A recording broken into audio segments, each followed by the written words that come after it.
Honorable, bonjour. Les allez, honorable. Comment ça va? Oui, ça va. Merci beaucoup pour tous les efforts. Félicitations. Merci beaucoup. Vous tenez toujours les coups.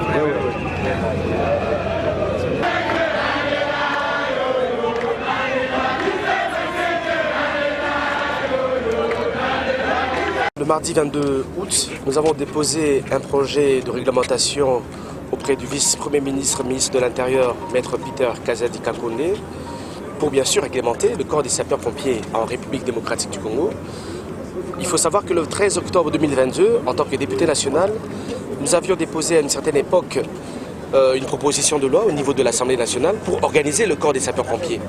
Mais sur instruction du bureau d'études, il nous a été demandé de rencontrer l'exécutif, parce que c'est une matière qui relève du gouvernement, travailler avec l'exécutif, leur proposer cette proposition de loi que nous avons transformée en projet de réglementation pour permettre au gouvernement d'en faire soit un décret qui sera signé par le Premier ministre, soit des arrêtés ministériels qui seront signés par le vice-premier ministre, ministre de l'Intérieur, Peter Kakonde. L'idéal, c'est, comme je l'ai dit, organiser le corps des sapeurs-pompiers.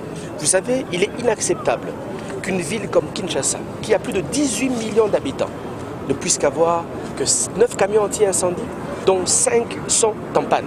Et les 4 camions anti-incendie existants, tous se trouvent dans la République de la Gombe. Ce n'est pas normal.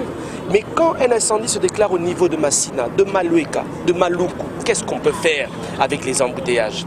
Donc, par ce projet de réglementation, nous avons premièrement initié la création d'une école nationale des sapeurs-pompiers en République démocratique du Congo, parce que sur le plan déontologique, les membres doivent être bien formés, sur le plan technique, ils doivent être bien formés, et sur le plan administratif aussi, les sapeurs-pompiers devront être bien formés.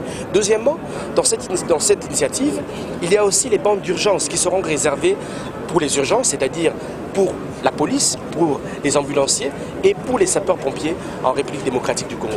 Et par cette loi aussi, nous disons clairement qu'il devra être ouvert dans chaque commune des antennes des sapeurs-pompiers, mais aussi dans chaque territoire de la République démocratique du Congo, il faudra des antennes des sapeurs-pompiers, c'est-à-dire dans chaque commune devra être alimentée par une caserne de police et par des camions anti-incendie.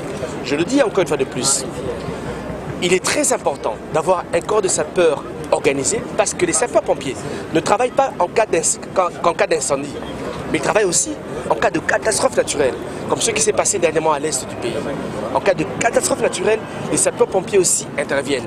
En cas aussi d'accident, les sapeurs-pompiers interviennent. En cas d'éboulement de terrain, en cas d'éruption volcanique, en cas d'inondation, en cas de glissement de terrain, les sapeurs-pompiers ont un rôle à jouer pour sauver les vies humaines. Même voire en temps de guerre, les sapeurs-pompiers interviennent bien sûr pour sauver les vies. Et donc même dans cette école nationale de sapeurs-pompiers, il y aura une formation médicale parce que les sapeurs-pompiers doivent intervenir pour sauver les vies des humains. Donc voilà un petit peu l'importance bien sûr de ce projet de réglementation que nous avons déposé au niveau du vice-premier ministre de l'Intérieur et que nous venons de présenter aujourd'hui devant les sapeurs-pompiers de la République démocratique du Congo. Voilà un peu ce que j'avais à dire.